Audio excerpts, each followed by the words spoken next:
welcome to Guitar Knobs, the guitars, gear, noise, and nonsense podcast, hosted today by these knobs. Jared Brandon Wound Pickups. Hey, it's me, Todd Novak. Pleased to have you here. We are glad to be talking about guitars and gear and all kinds of awesomeness in that world. Well, on the line, we have a very special guest. David Young, president of Warehouse Guitar Speakers, and John Sanchez, our head of brand development and OEM sales. Awesome, guys. Hey, guys, thanks so much for having us. Yeah, you bet. Where are you calling from? Paducah, Kentucky. I am in Portland, Oregon. Excellent. Portland and Kentucky and Ohio, triangulating across the interwebs to bring you fantastic guitar content. It's worth it. Yes, it is. So, strap in, everybody. We're going to be talking about guitar speakers. Working title, Guitar Speakers 101. And the goal of our interview today, we're going to be hearing from these two gentlemen from Warehouse Guitar Speakers because they're experts in guitar speakers, and most of us are not. So we're going to hopefully get all kinds of questions answered and learn a whole bunch of things so that when we go out and start looking around for replacement speakers or trying to get a new sound, building a new cabinet, or what have you, you are well informed and can make awesome speaker decisions for radical tone. Yeah. Okay, let's cover off just a couple things real quick. Jared, I think you have something that you need to... I just want to let everybody know out there, if you dig what we're doing here on the Guitar Knobs, you can show us by becoming a patron on patreon.com. For less than the cost of a few donuts, you can help keep this podcast moving forward. And if you're feeling a bit more robust, you can support us at a higher levels. Just think, for the same cost of a dozen donuts, you can get one of our super cool Guitar Knob shirts as well. That's a dozen a day for Jared. I wish, but I could easily do that. If you would like to support our show, patreon.com/the Guitar Knobs. We appreciate you sharing in our podcast experience and for your continued support. You read that like an absolute pro. I can't believe I just did that. Trip over my words and all that kind of thing. I felt like that was a professional level commercial right there. That was awesome, man. Yeah. Good. Yeah. All right. You should hear him play piano. So, What? I don't know. That's actually from it's one of my favorite quotes. I think I'm going to end up getting tattooed at some point because I sing in a couple bands, and I have an affinity for some of the Smiths lyrics, and I've never fancied myself as a singer, but I get told every once in a while I'm okay at it. So I thought, somewhere along the lines, having the lines, I know, the line from the actual song is, "I know you and you cannot sing." And he says, "That's nothing. You should hear me play piano." I love that. I think it's fantastic. What's it from? That's from Queen is Dead. Oh. Anyways, tally ho. Segue into guitar stuff, reality speaking. All right, let's talk about what we did in our guitar worlds this week, gentlemen. How about we start with David? What's going on in your guitar world? Well, the thing that's going on in our guitar world is we're working on our all-pedal website. So a lot of people don't know, but we don't just make guitar speakers. We actually are an OEM manufacturer of guitar pedals, and we're working on adding a shopping cart so that all the DIY guys have access to all the just potentiometers and closures, all the raw parts that they need to repair or build their own pedal. We're working on that shopping cart feature. That's Cool. awesome. I love building pedals myself in a very DIY fashion. Actually, Yeah. I have one on the desk right now. Ooh. Are you going to be doing kits or anything? I've really considered it, and so when the shopping cart is live, there won't be any kits to that day. Mhm. But in the future, it's a strong possibility. Cool. So it's something that's going to potentially grow and grow and grow. Right. More It's parts. basically, we've got tens of thousands of parts that we use for all these different boutique guys, and there's no reason that we can't offer the bulk savings that we have on this stuff to the DIY guys. That's awesome. It's good to have good options out there too. I mean, I know that there's a couple suppliers that are pretty solid, but sometimes, not everybody carries everything, so it's good to be able to have those options. Jared, what's going on in yours? Well, if you guys listen to all the podcasts out there, listeners, our last episode was all about True Tone and isolated power and the advantages of all that. So I was so thrilled and happy and enthusiastic about it. I went ahead and purchased one of their products. One spot 12, right? Yeah, it was a CS12, Yeah. the one spot 12.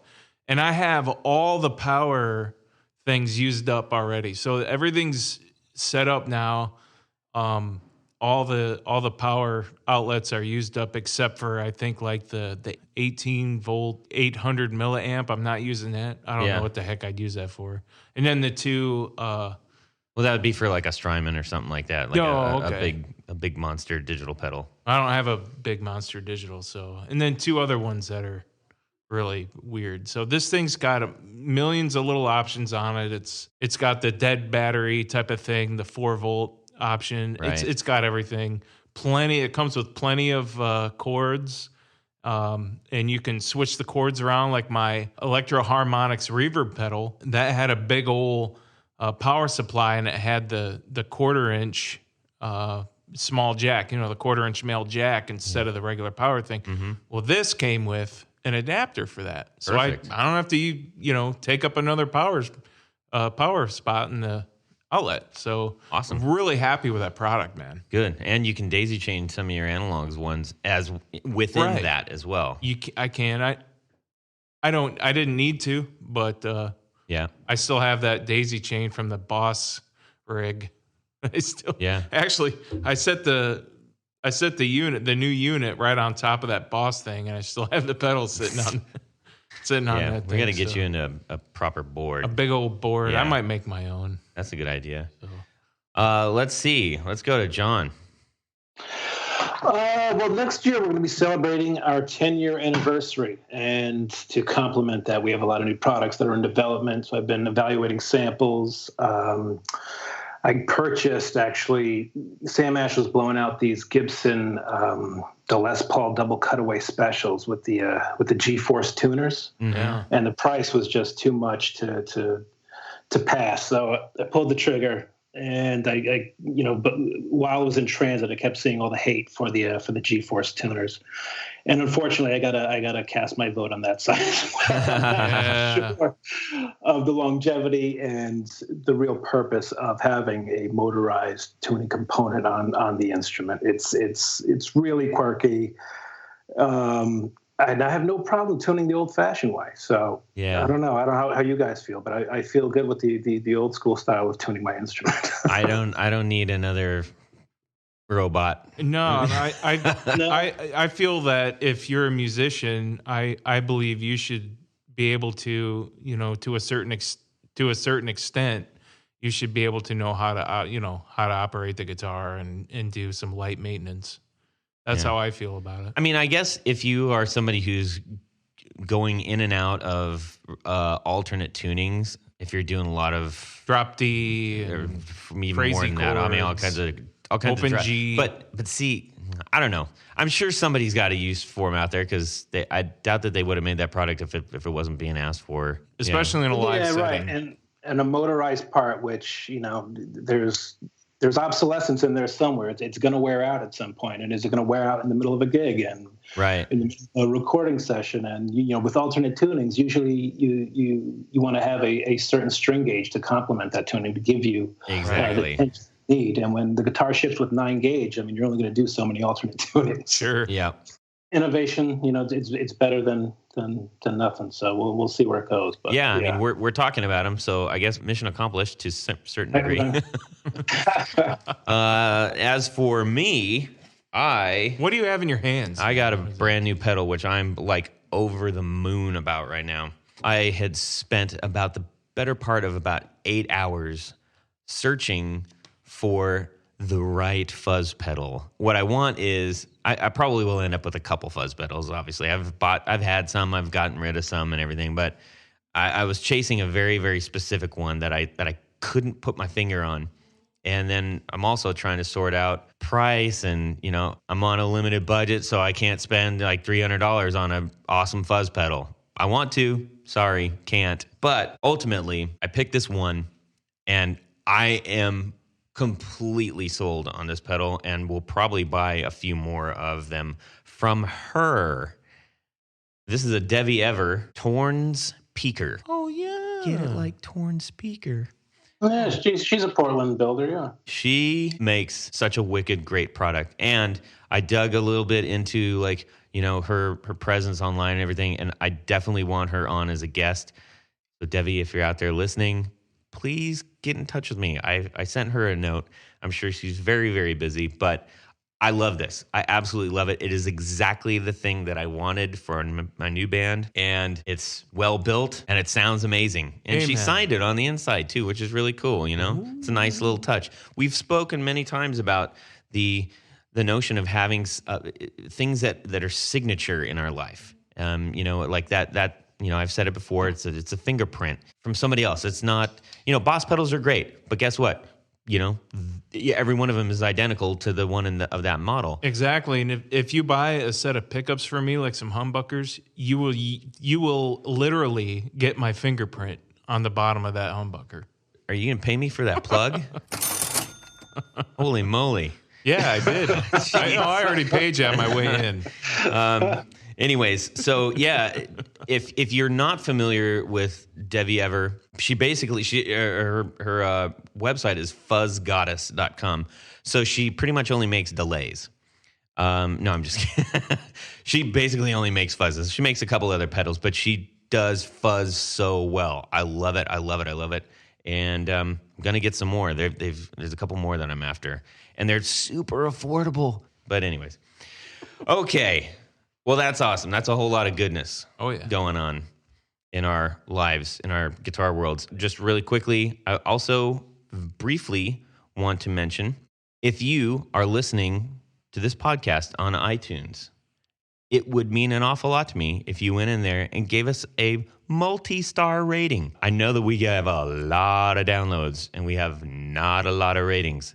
I don't need a ton, but if you have time, it would mean a lot to me, and it would help us get our podcast up there in the search. Also, want to mention that Alchemy Audio Gear Swap at Fort Knox Studios is coming up in Chicago, October 15th. I know that is very regional, and I'm not typically in the business of talking about super regional things if I can help it. But because we're going to be there, I feel like we should mention it. And it's going to be super fun. All kinds of dealers and individuals buying, selling, and trading. A vast array of musical instruments, gear, records, and other cool ephemera.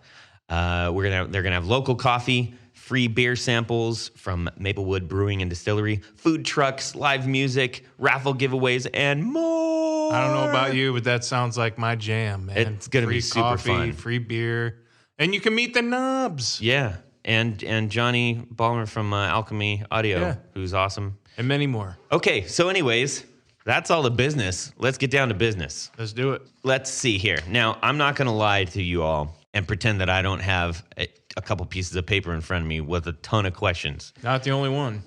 Because it's important, and I want to make sure we cover off as much information as possible so that after you hear this podcast, you don't have to spend hours on the internet trying to figure out how to buy a new speaker for your cabinet. I hope we succeed.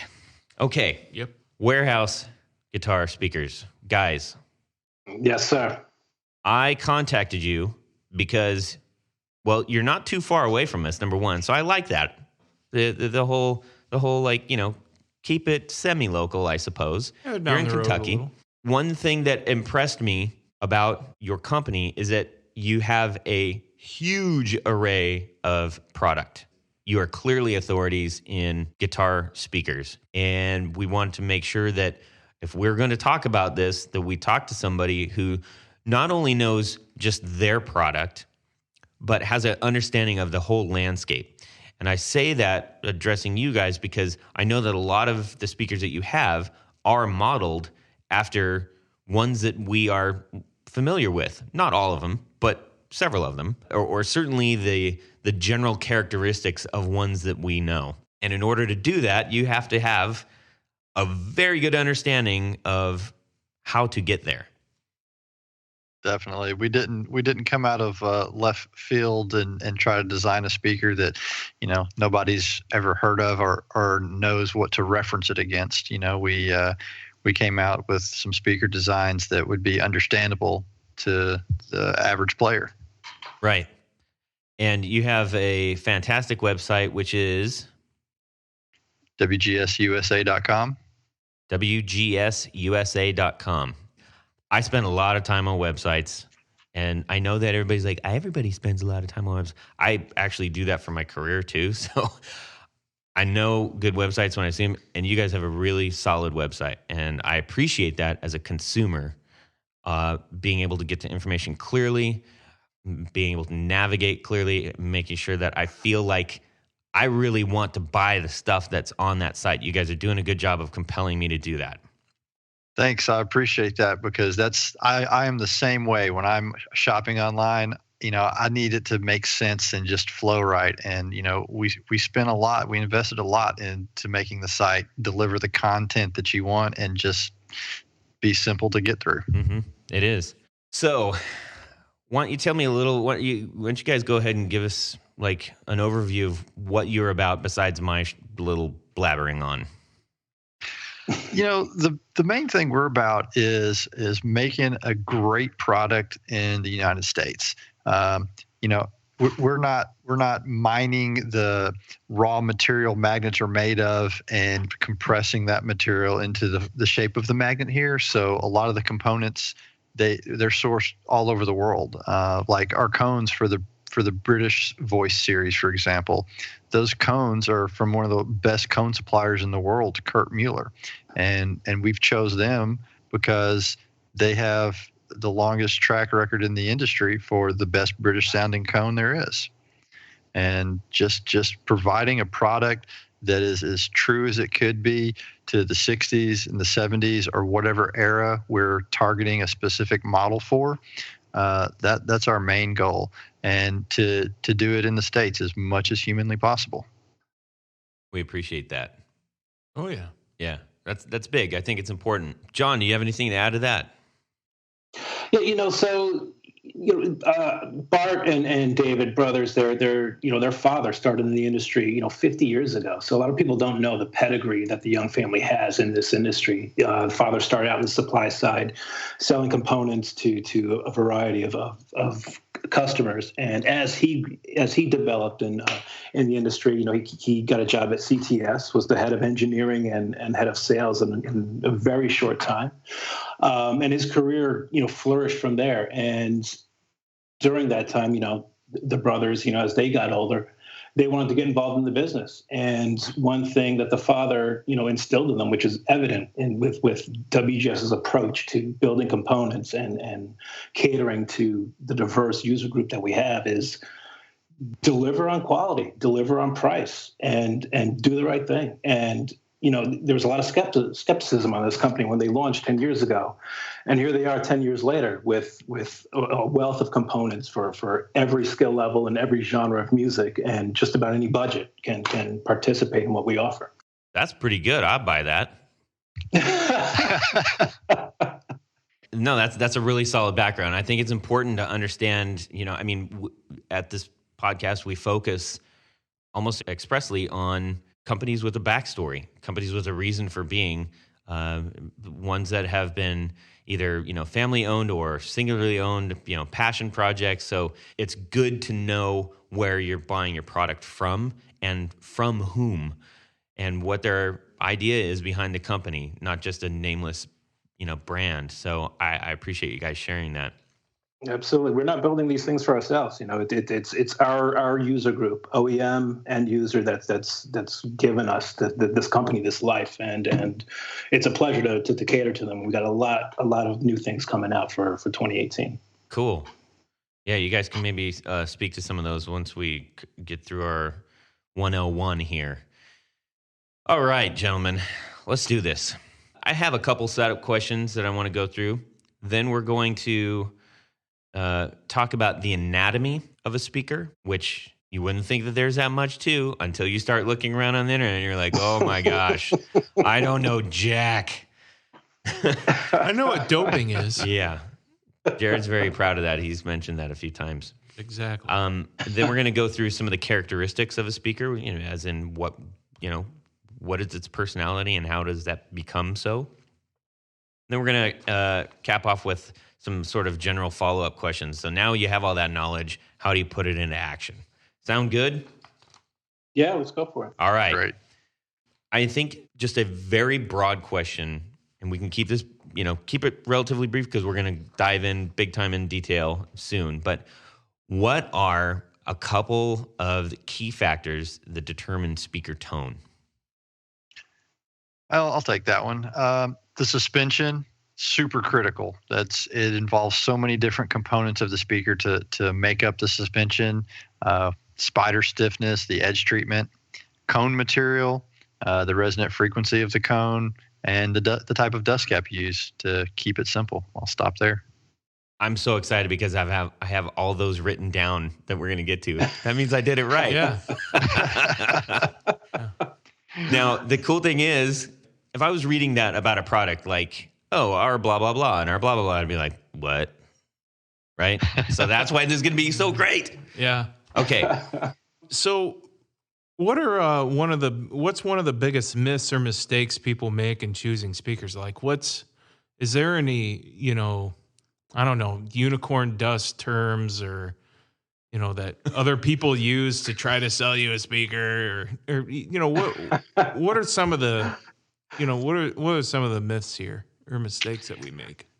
I don't know about a myth of other people selling you a speaker, but I would say since this is a 101 podcast, one of the just mistakes you do not want to make is to buy a speaker that's rated for high wattage, high power handling and put it in a low powered amplifier. Aha. Because to make a speaker sound like it's supposed to sound, you have to push it and get it into that sweet spot. Right before it sounds like you're going to tear it up, that's the sweet spot.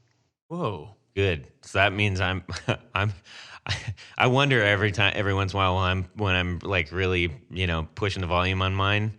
And that's good to know that is actually what it's supposed to be doing.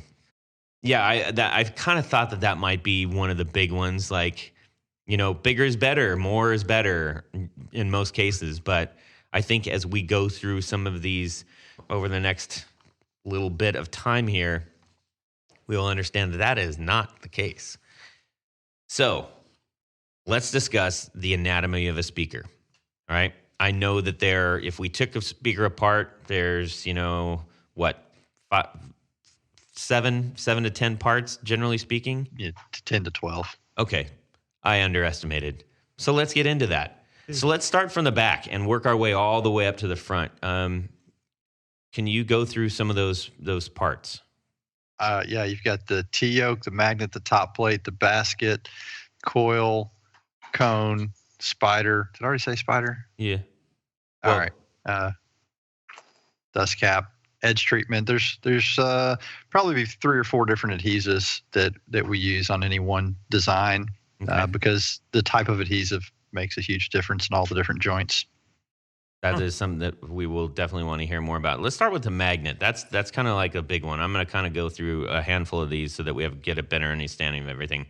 So the magnet is obviously one of the most recognizable parts of a speaker, and some of them are huge and some of them are small. And I feel like I can attribute it to when you get your first house or something like that, or your first apartment, and you switch out your shower head.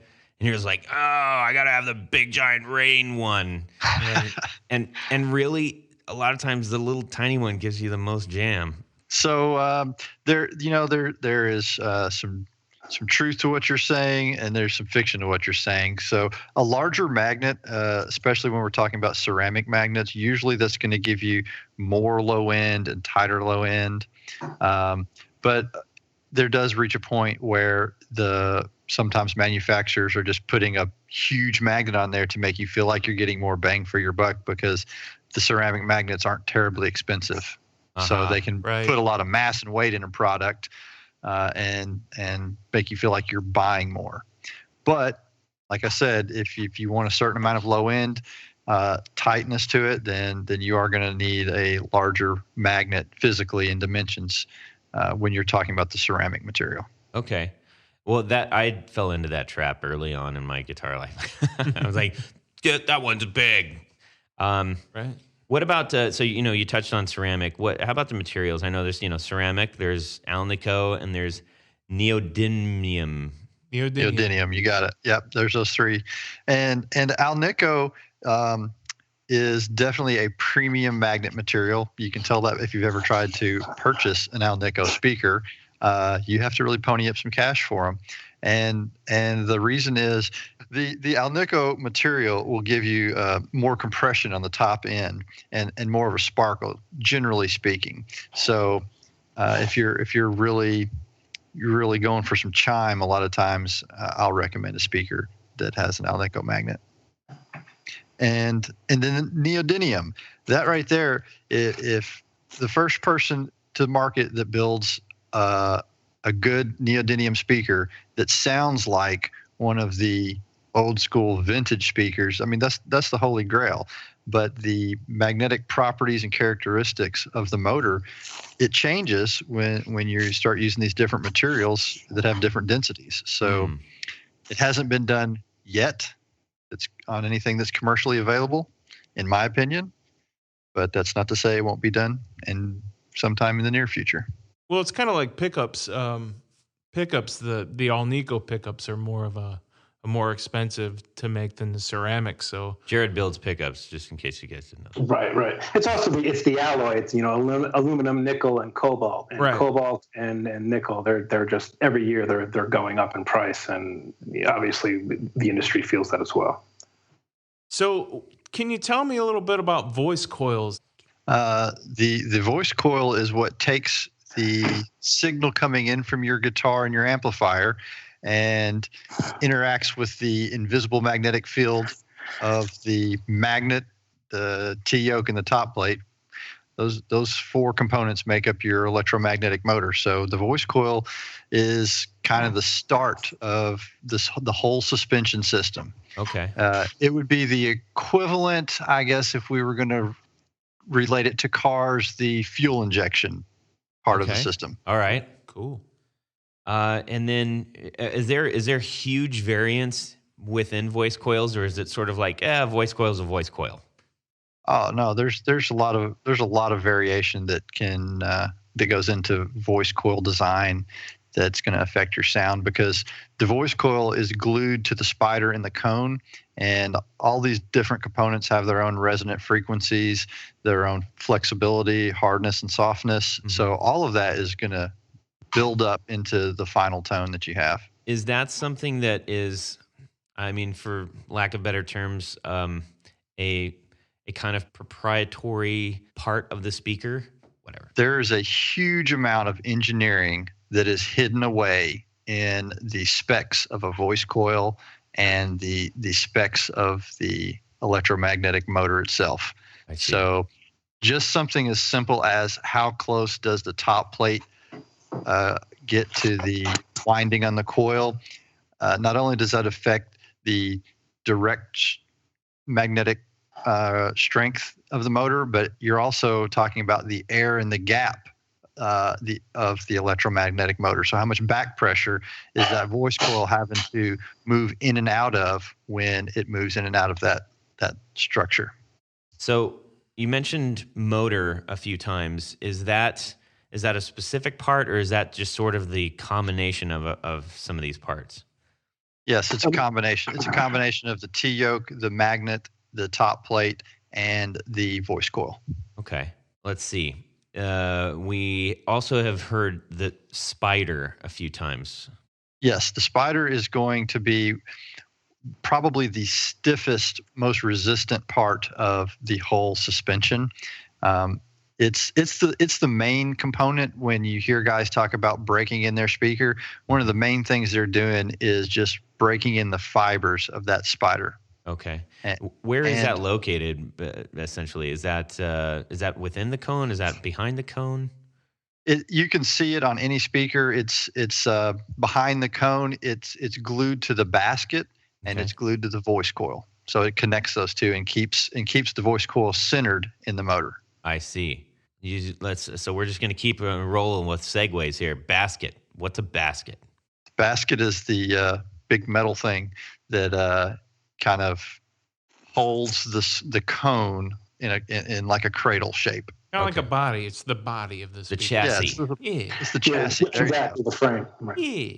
And that's what we would see in many cases. I think my favorite ones of yours, the orange ones. That's essentially what that is, the big metal basket. Right. And so one of my ideas early on in this is, we could build all these speakers all in the same basket color and save a little bit of money by not powder coating them different colors. Uh-huh. But to me, it was important to communicate visually what the user might expect to hear in sound. And I don't remember how we came about that orange, but I do know it's one of my favorite colors as well, because my dad went to University of Tennessee, and of course that's their color as well. The Vols, is it not? Yeah. Yes. Well, I just like it for other reasons. Just saying. Let's see. Cones. This is the part, right? I mean, I could go on for hours on cones probably. Cones are made of paper pulp, and honestly, I kid you not that the trees and the water quality and all of the things that go into making paper pulp and paper cones is just not what it used to be 50 years ago.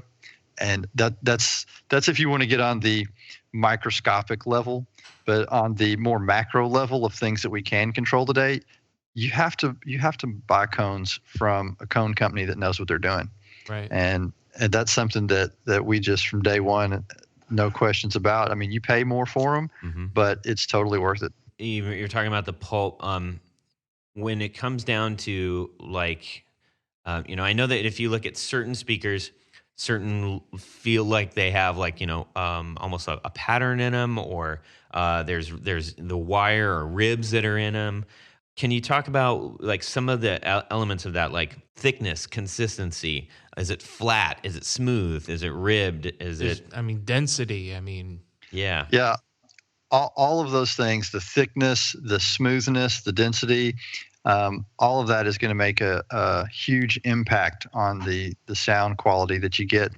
Honestly, when it comes to the options that are out there, we reach out to the cone manufacturers quite a bit for suggestions they can offer from their decades of experience in manufacturing cones.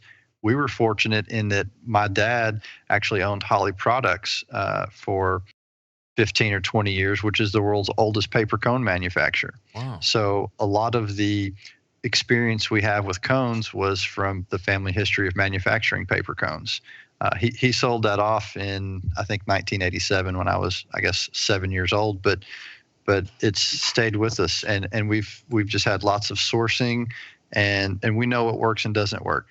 If you're wanting to look at a ribbed cone versus a smooth cone, a lot of times the ribbed cone is there to impede the breakup and give you some more headroom, and the smooth cone is going to let you just get crazy with the thing and have all the breakup. I love this. I just learned something. That's the biggest thing I'm like, why is this one got circles and ribs and the other one doesn't? Yeah. But it's like anything. So all of that statement goes one direction as long as you're also saying that the paper pulp is the same from those two. But sure. You can go over to the American series and you've got a much harder, denser paper pulp, and everything I just said, half of it could go out the window. Okay, but that's good to know. So maybe the thickness of the paper pulp cone obviously contributes to maybe how much dynamics you're getting in the speaker. Is that fair to say? Yeah, I would say that's a fair statement. If you ever can get your hands on a speaker just in a retail store or at a friend's house, you can just lightly with your finger tap on the cone, mm-hmm. and you'll hear you'll get a general idea of, is this thing going to have a harsh top end, or is it more likely to have a smooth mid range? I mean, just tap on a few cones, and you'll start to get more of a feel than if you put your hands on nothing. Gotcha. So, okay, let's keep going on the actual speaker anatomy here. After cones, we've got a dust cap. Does that do anything? Yeah, that does. That's gonna, one of the two big things a dust cap is going to do is let you control how much top end brightness or roll off you have, and then we have so a large dust cap, you're going to have more roll off on the top end. You can tame. If you've got something that's a little too harsh, we can put a larger dust cap in there and tame that. Or if you want a lot of high end, you'll see a much smaller diameter dust cap. Some guys use, some speakers will have a felt dust cap that's going to soften the sound of the high end. And then also we have mesh dust caps, and that's going to have a whole effect on the suspension of the system, because the cone and the dust cap are going to have less air resistance when it's trying to push in and out of the motor. It's really interesting because without that knowledge, if I'm just looking at a speaker, I can look at the difference between.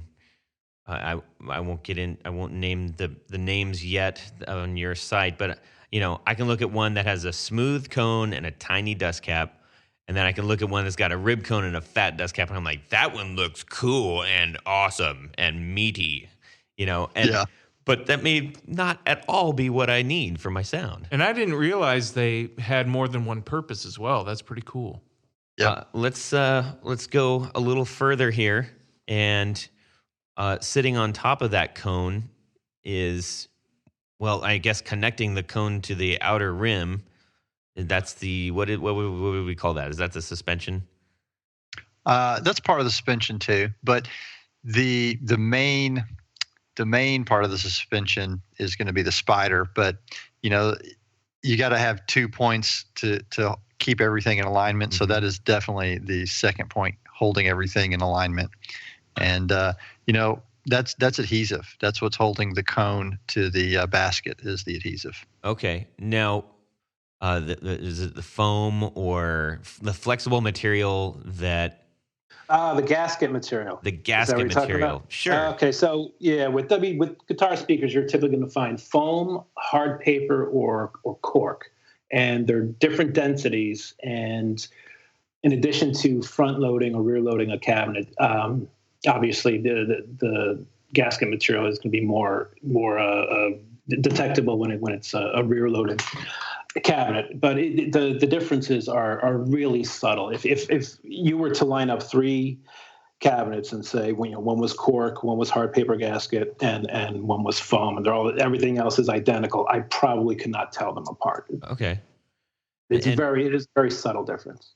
And so that's the part that actually connects to your actual cabinet, or in between your actual cabinet, right? It's if you're facing the speaker, it's that material going around the circumference. Right. Of the driver. It's usually a little bit taller than the actual metal part of the basket, so that if you were to rear load your speaker, it'll compress that gasket against the wood of the speaker cabinet, so that you don't have the metal basket touching the wood speaker cabinet, because that would give you some sounds, resonances that you wouldn't be crazy about. And then alternatively, if you were going to load that speaker from the front, we usually include a much thinner gasket material that the user will apply themselves on the back part of the basket, and that keeps you from having metal on wood.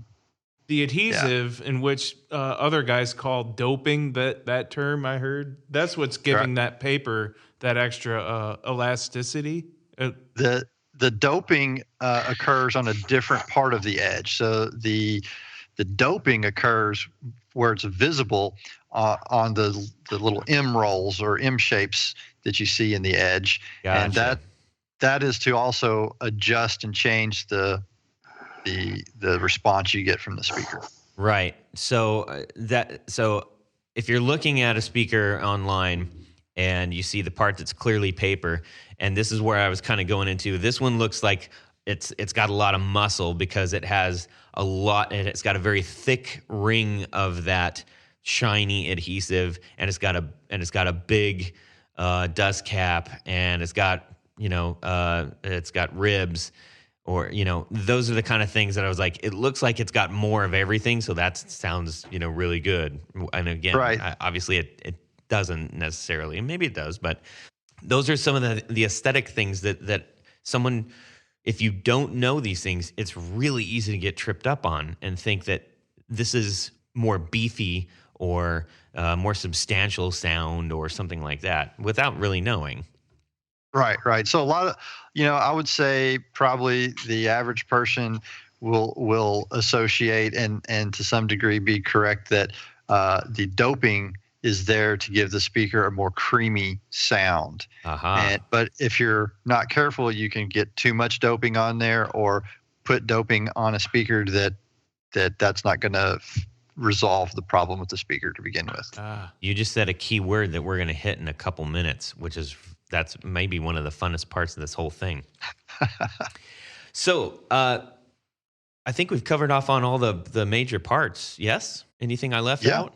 I think you got it all. Okay, good. We are already that much smarter. Let's get into the characteristics of a speaker. I think one of the big ones for me is the impedance.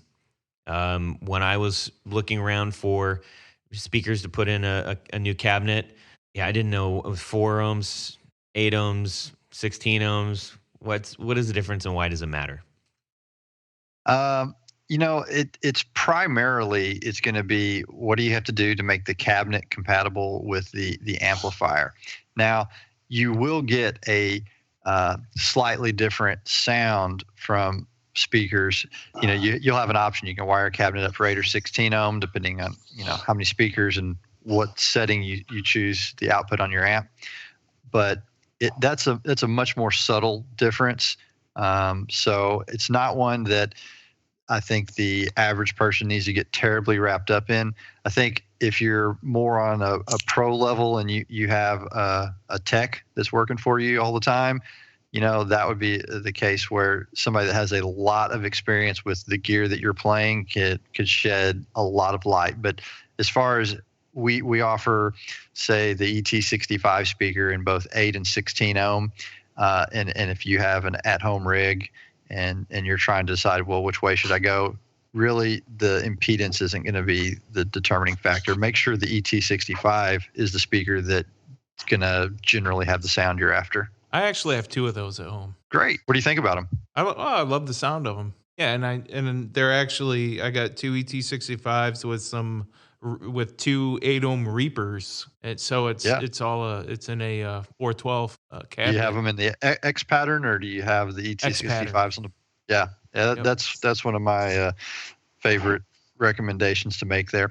And the ET65 is a prime example of, since we're talking about the buildup of different dust caps and the effect they can have on your sound. So the ET65 has a large mesh dust cap. Yeah. And so it reduces the back pressure.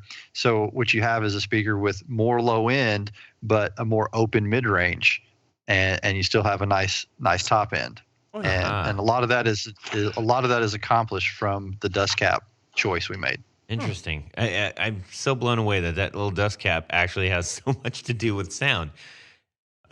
Who would have thunk? I know. Well, besides you guys.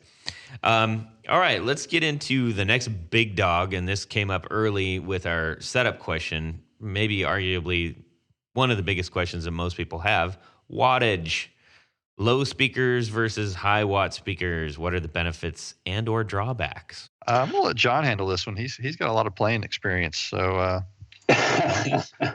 well, obviously the output of your amplifier and the genre of music is going to be a really big influence over your speaker choice. So, let's take like an AC30, for instance, 30 watt amp paired with 30 watt speakers, a pair of two 15 watt speakers, and matching, watt for watt with the speakers of choice, is part of that end result tone. Just, like in the 70s when people were pairing 100-watt Marshalls with, 412s with 25-watt greenbacks, and getting that the cone contribution as well to that final tone. And I mean, it's all that recipe really does influence the end voicing you're going to get from your playing. So things to consider are, if like I have a Blues Junior and it's only 15 watts.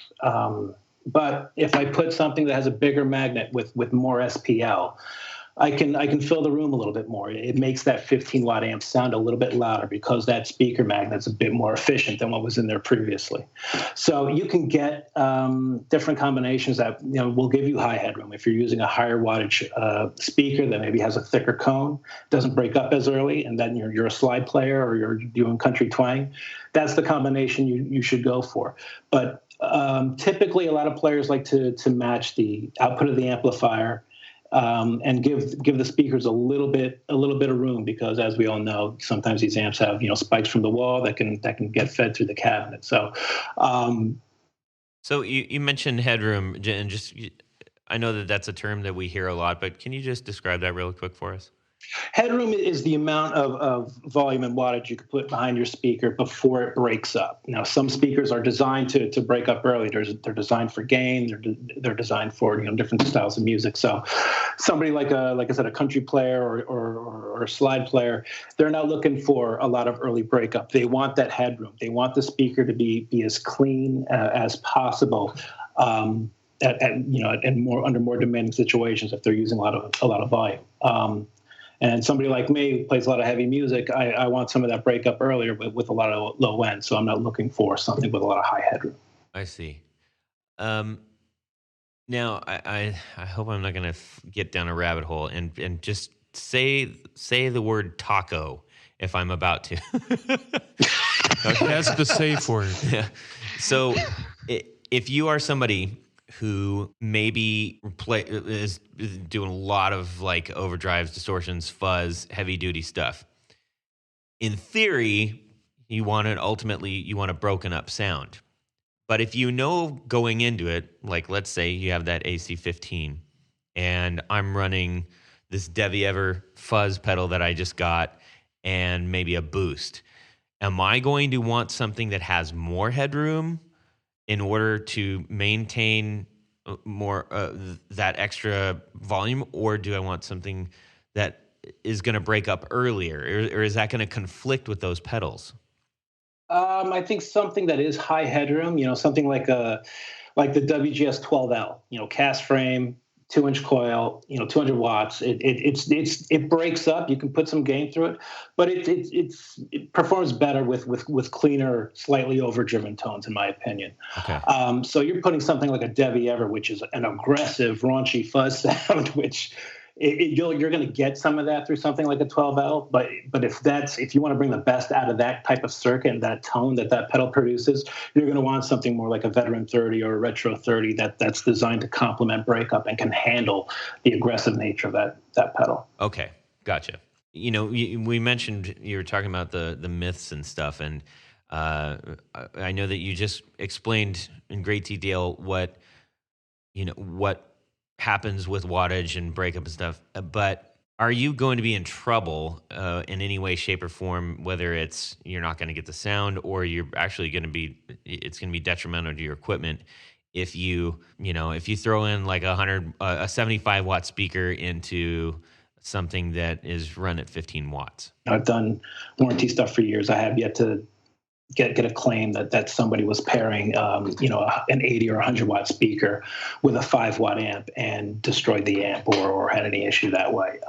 So you're probably just not going to get the sound that you want. Just like as Dave was saying, some of these higher wattage speakers, they're designed for higher wattage because that's typically how they sound their best. There are obviously exceptions to the rule, but if you have a 60, 80, 100 watt speaker, it's going to sound its best when you're really giving it some wattage. Okay, that's good to know.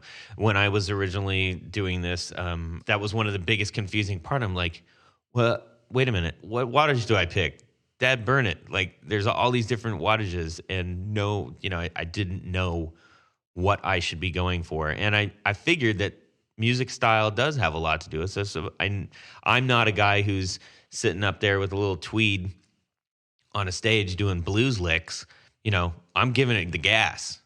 But if I was a guy doing the blues licks, I might want a lower wattage speaker. Is that fair to say?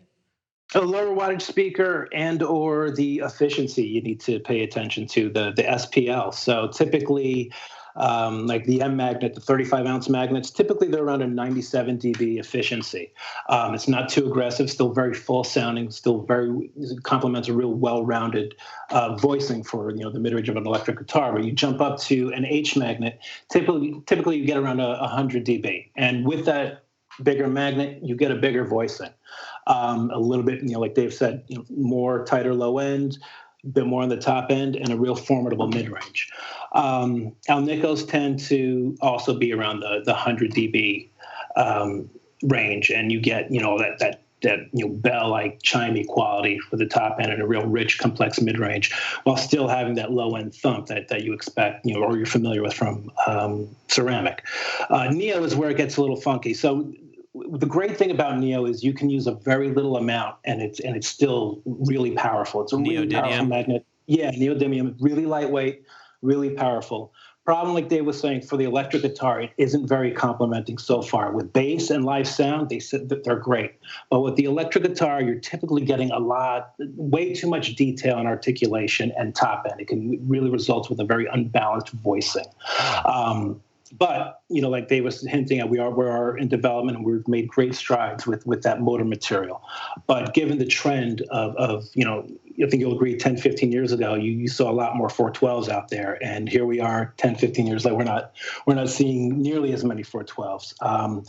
And guys are carrying these really heavy combos, so anytime they could take out two 10-pound speakers and replace them with two 5-pound Neos and shave 10 pounds off their combo is huge. But to date, there's still a big tonal compromise with that. Interesting. So frequency range, if I'm going to go on your website and I play rock and roll, like what kind of frequency range am I going to look for as a guitar player? Taco.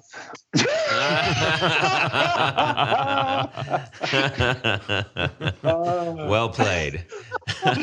Okay, so maybe we don't have to go that far into it, but can you give us just a general what does that mean? So the frequency response for a speaker really dictates the application. So guitar, they're mid-range instruments. They don't really go too low. So if you plug a bass guitar into your Blues Junior or whatever guitar amp you have, eventually you're going to blow those speakers because that instrument is producing frequencies those drivers are not designed to handle. PA speakers often cross over with bass guitar because it's the application that dictates. It's the design of the speaker that can dictate the application. Right. So since PA and bass produce similar frequencies, you can comfortably use PA speakers with the right PA speakers with a bass amp. With guitar, you got to for the most part, if you're doing just straight ahead standard tuning stuff, you can pretty much go with any choice. You'll benefit your playing, depending on it's the right impedance, then the right wattage, etc. So we don't need to necessarily fret over, a number or two off of either end of the frequency range when we're talking about just straight up guitar type stuff.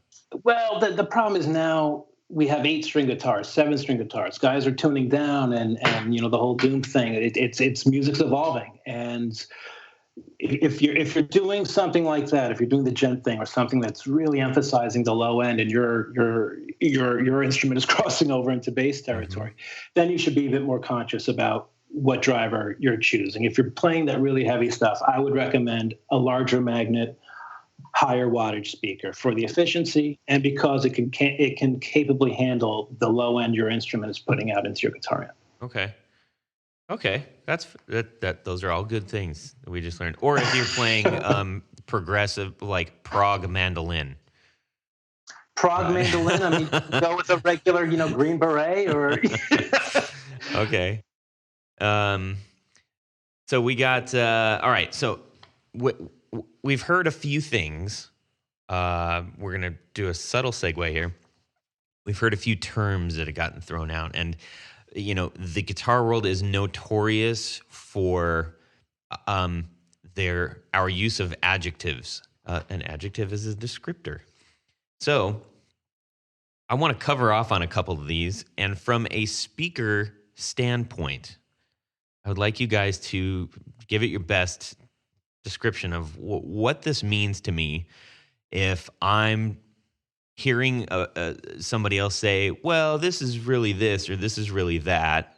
What does it mean? So I'm going to fire off some terms here. Dark. Typically, if someone describes a tone as being dark, it doesn't have the top end presence they're normally familiar with. How about warm? Like that sounds really warm, man. Warmth is really something that's indicative, I think, of most people associated with mid-range. If something is really mid-range present, it adds a certain warmth to the tone. That being said, even you can have some warm tones with a slightly scooped mid-range, but I think warmth is really associated with the mid-range presence. How about bright? Bright is something that it's has a lot of top end treble presence, and something you'll hear with some of these Nashville chicken picking guys, and that snap and that bright snap that cuts through. That's something that's really a part of that style and necessary. How about sparkly? Is that different? Sparkly, I hear that commonly associated with describing alnico tones, or even some American speakers, if they're sparkly and jangly, it's like a lively top end. Okay. Creamy. Creamy can be indicative of the voicing and the breakup. If something is just a really well-rounded tone and the breakup is super smooth and doesn't hit the ear harsh, and it's just really pleasant in every area of the frequency range, I think people describe that as being creamy. That sounds really good. Like I want whatever that is. That sounds like a great speaker. Well, yeah, it sounds soothing. Brittle. Brittle is synonymous, in my opinion, with harsh and somewhat weak. If you're trying to cut through and the voicing is just thin and just falls apart, and you're not you're hitting the guitar and it's just not, the speaker just isn't giving it to you, and for a variety of reasons it could end up with just this brittle, weak response out of your playing. Okay. Boomy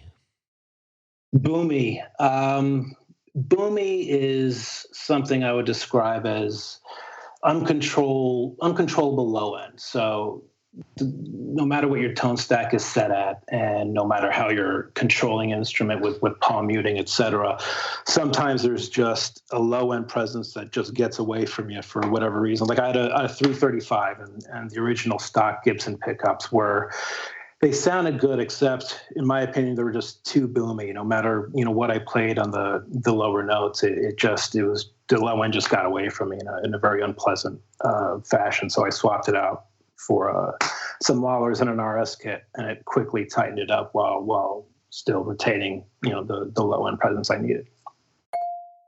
How about what about boxy? And boxy is it's something small and one-dimensional. With speakers, you want dispersion. People say, yeah, that speaker sounds great. It's really pushing some air. It's really filling the room. And PA guys know this the most. They have to design a box or a line array to project and to disperse and have a wide, sonic distribution, a wide footprint. So if something is boxy, it sounds small. It's one-dimensional. It's not filling the room. Okay. And last one, maybe our favorite, flappy or farty. Farty is it's not my favorite one. Farty and flappy. It's when you're doing some playing and maybe you're hitting some lower notes and the low end just kind of falls apart. So if you're playing aggressive styles of music and you're really laying into it, the volume, and you're doing some palm muting or whatever, and it just kind of just falls apart. It just kind of gives it away. It doesn't hold together. It loses its density, and that's what flappy farty is. It just kind of speaker just farts out literally. Wow. Okay. So he said flappy, not flabby. No, but I mean, I guess those things are kind of all the same sounding. Like yeah, it would all go hand in hand. Flappy and flabby. It's all not good. Yeah, you don't want none of that, Dewey. No. It stinks.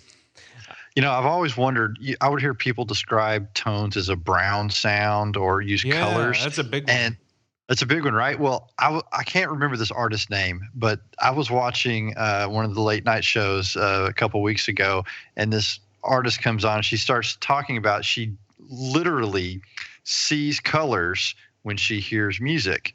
And I was like, what? Is that really possibly where all of this came from? It's called synesthesia, when a person literally sees colors for the sounds that they hear. And there's people out there that'll even make paintings based on the songs they're hearing. So I just think it's interesting. I wish I could have that for, a few songs. Yeah, man, that would be, be, to see it. That would be That would be awesome. Okay. My brain is at about like 50 to 75% capacity. So there's room for a little bit more here. I know that, when you go to your website and you start looking at speakers, one of the things that are key to each of your product page or product detail pages is the specifications tab, under which is a whole lot of technical mumbo jumbo that I don't understand. And I would venture to guess that your average Joe guitar player doesn't know either. But it's clearly important because you have it on every one of your products. And I know that it is there for differentiation purposes and understanding why is the speaker different to this one. It's those specifications are there more for the OEMs and the manufacturers and amateur box builders, the DIY guys, because even though, in the world of audio, guitar cabinets are fairly primitive. You can build a box in a variety of sizes, and you're most likely going to get a decent performance out of it. Obviously, better dimensions are going to affect different attributes of the tone. So even though they're up there, the average end user who isn't building their box doesn't need to pay attention to that. That's really for guys that are trying to build their own box and want to know, how much, internal volume and the dimensions they need to watch out for when using a certain speaker. Okay. So it's fair to say that when you go on the website, maybe the most important thing for the average Joe player is the actual description that you guys have up, the worded description, and not get lost or feel inadequately prepared to make a decision if you're looking at the specs. Yeah, I mean, the feel small parameters aren't really there to help you make a tonal selection. What's there to help you make a tonal selection is like you said, description, YouTube channel, the audio clips we provide. Yeah, those are very helpful. Yes, that's really what you should be paying attention to when making your speaker choice. In addition to, the efficiency, like we talked about, the magnet material. If you want something that's warmer and traditional, you're going to go with ceramic. If you need something that's going to give you a little bit more volume, higher SPL, higher efficiency, make sure you're pairing the right wattage speaker and impedance with the amplifier. Those are the key things that I think most players need to watch out for. Well, Gotcha. there's one more thing. You need to look at the artists that are using the product as well. That's a great reference. Absolutely. So, Yep. if you want to get, certain tones from your favorite artist, see what gear they're using, see what speakers are in their rig, and that will absolutely help guide you to make the right decision. Oh, so much knowledge. All right. So we're going to since we're talking about what's going on your site and your product specifically, because you are the guest, Warehouse Guitar Speakers. So approaching your site, two of the biggest things that we see are British and American, as far as we kind of have two paths that we can go by. What do those mean to us? Gives you a kind of a ballpark of the voicing of the speakers. So the British speakers generally have more of a warm mid-range, and the American voice speakers, they generally have more of a brighter, more of an attack to them, a little bit less cone breakup than the British stuff. British stuff generally has a lot more cone breakup. Okay. Is there, those are the really two just sort of overriding factors. If we want something that wants to be maybe a little bit creamier or more breakup-y, we go down the British path potentially. If we want something that's cleaner, got a little bit more punch, a little more pronounced, higher and bottom end, you want to go American. Is that fair? Yep. Yeah, I'd agree with that. And when I associate British, I think of Orange and Marshall, and when I think of American amps, I think of Fender. Pretty much. And that thought process fits along. That's the message that we were trying to convey with the two product lines and their naming. So that's right. That's the way to do it. And also a lot of guys, they may have a Fender or some American voiced amp that is too bright, and they have trouble finding a speaker that'll tame it, and they just want to get a new amp. But a lot of times they can take a British voice speaker and slip in that amp and tame it like they're looking for. Got it. That's super. Well, that's a good segue into our I guess maybe our final part of this, which is, now that we're armed with all this knowledge, very specific knowledge, we've got a couple questions that are interpretive in nature. So I'm just going to go through them. Which guitars favor maybe select speakers? I.e., a Tele might like an American, or a Les Paul might like a British. Is there a general overriding direction on that? There's so many variables with that, because you could put, some hot pickups in a Tele and stray away from, the traditional styles of music that instrument it was designed for. Mm-hmm. So it's really not necessarily the guitar, but it's the pickups and the style of music and the circuit that you're pairing the speakers with will really steer your choice. Okay. Does speaker size matter to tone? Oh, yeah, absolutely. So, with the 10-inch speaker, you're typically going to get more of an upper mid-range and top-end emphasis, while the low end is present, but in a greatly reduced amount. And 12 inches are much more fuller sounding, as you would expect. And 15s, which aren't nearly as used as 12s and 10s. They can give you the headroom and a low end thump that you weren't experiencing with the other speaker sizes. So yeah, it absolutely plays a role. Okay. And also a larger speaker is having to move a much larger volume of air. Yeah. So the response time is going to be different in a larger speaker versus a smaller speaker, which is what attributes all the things John just mentioned. Okay. Yeah, why do we think that vintage speakers sound better? What gives it all that magic? I don't think it's just speakers. I think it's, guitars, guys are searching for early 80s TS-808s. I mean, it goes well past speakers. But I think with the speaker particularly, it's because it is a moving part. And when you have a moving part that's been used literally for decades, and it's been in the environment it needs to be to stay healthy all that time, you get a vintage character that is unachievable any other way. Like it's broken. Yeah, I mean, there are tricks guys do by putting acetone and different chemicals on the spider and removing doping, et cetera. But when you do that, you're taking years of life off the speaker. So unless you're a regularly working professional who's performing and recording on a near daily basis, and you need a certain tone, I don't advise chemically altering the build of your speakers. Just play them normally and practice more, and break them in the old-fashioned way. But vintage speakers, there's there is something to that. I've heard great examples, and I've heard not so great. It's like anything else, and they can get tired after a while. So no matter what that pulp formula is, if it's just been beat to hell for 4 decades, it's going to show when you play it. Got it.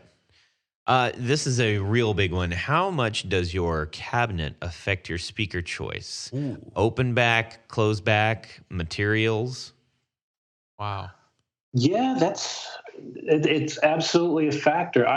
Because like I said, I play like a lot of heavier stuff. I prefer closed back because you get more of that low end reinforcement with a closed back. That being said, I have a pair of Forte 112 speaker cabinets, which are one of some of my favorite cabinets. It's a shame they're not around anymore. They're excellent. It's kind of like a blend of a closed back and an open back. Has those, I don't know if you're familiar with the product, has those 2 vents on the side of the cabinet with a closed back design. Mm-hmm. And it's you get a little bit of best of both worlds with that cabinet. But for most of my playing, it's all closed back. If you want something that isn't so I don't know if aggressive is the right word, but isn't so low end formidable, doesn't have all that low end punch, you want to dial that back a little bit and kind of have more of a lighter area feel, then open back is something you should definitely investigate. Yeah, and I think that there's a lot of actually mid in betweeners there. I know the cabinet that I have right now is kind of a half open back, kind of like a box almost. Yeah. Right. Yeah, half back, and there's a lot of cabs where you can do both. You can take the back off and experiment. So that's what mine is. That's a great option for players who don't really know what the best choice is for them. Okay, Jared, I'm going to hijack this one because this is one of my biggest questions that I've had, and I will dabble with this at some point. But what are the benefits and/or drawbacks of mixing your speakers into a signal cabinet? So let's say you got a 212. You're going to go 2 different speakers. Benefits are it's another way players can really individualize their tone and really customize it to benefit them. Drawbacks are you should be aware of the efficiency of the 2 speakers that you're pairing. You can have good luck mixing different impedances, but I try to keep them both the same efficiency. I want an even performance out of both drivers. Sometimes if you're using one that's 97 dB and the other's 100, depending on the voicing and how that speaker's designed, that 100 dB speaker can just overpower what the 97 dB speaker is trying to do. And you want to pay attention to the voicing. You want them to be slightly different, but not so different that they're stepping on each other. You want these speakers to kind of weave their tones together and produce something that you couldn't get any other way.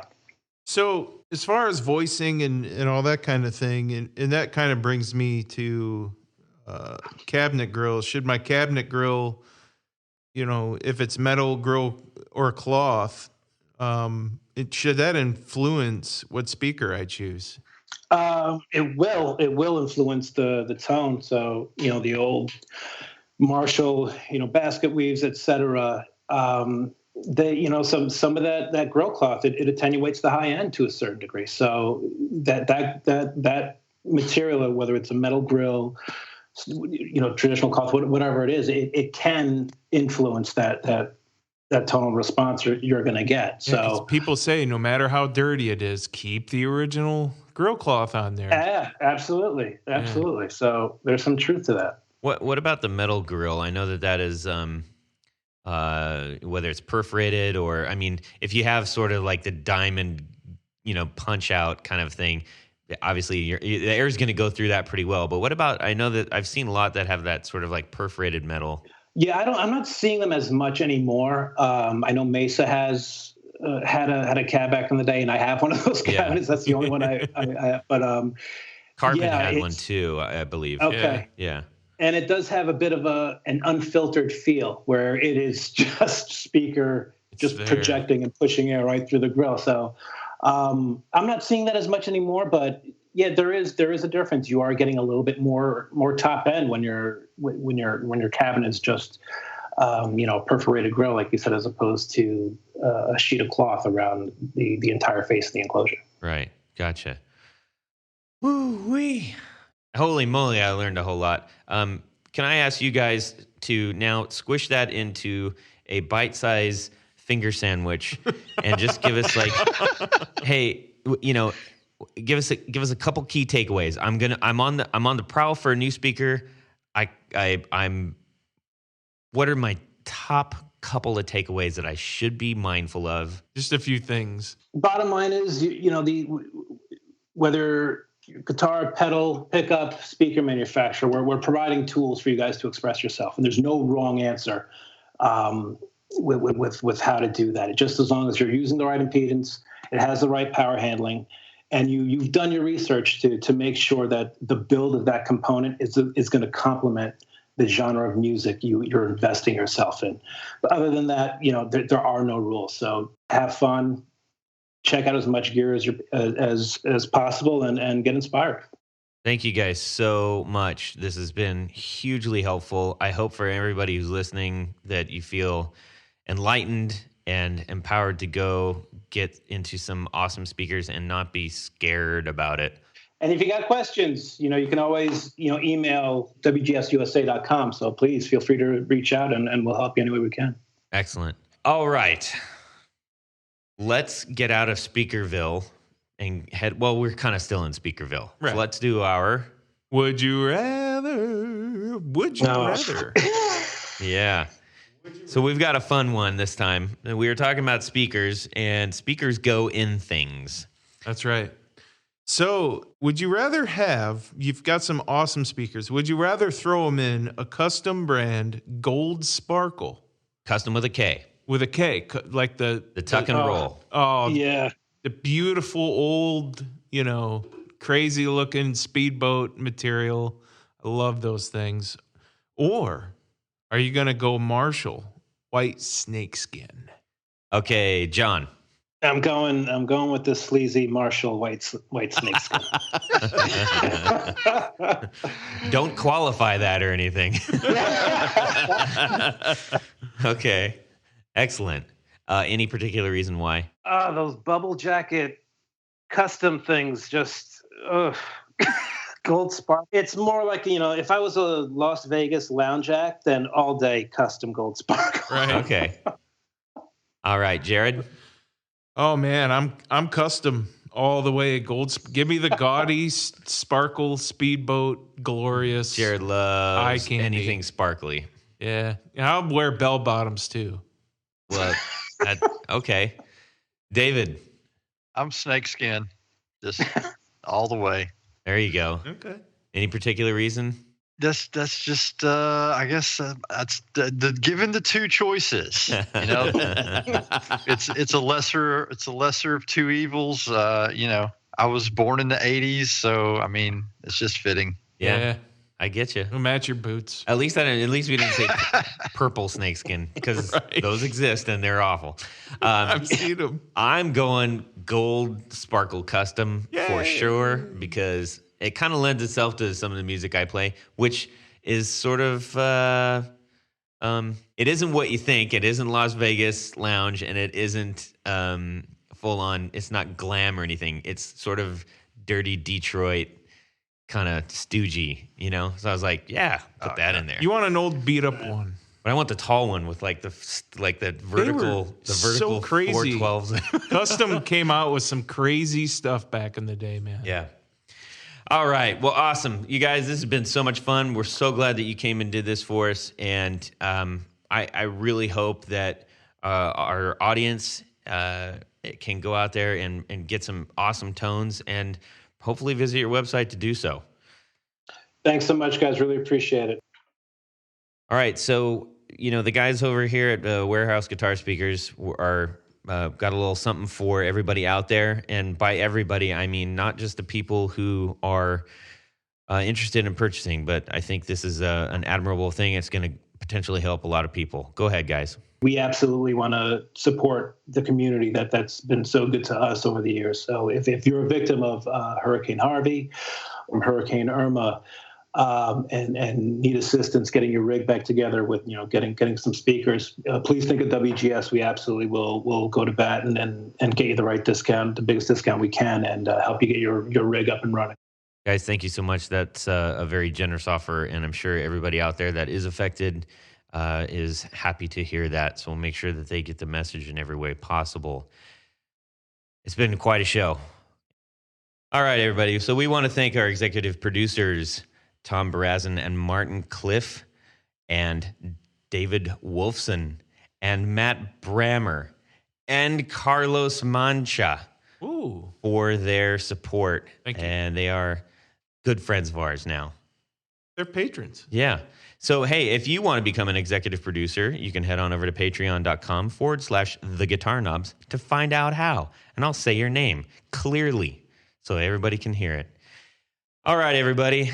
One thing left to say, thank you to Warehouse Guitar Speakers, and subscribe! Yeah. Well, that's it for these knobs.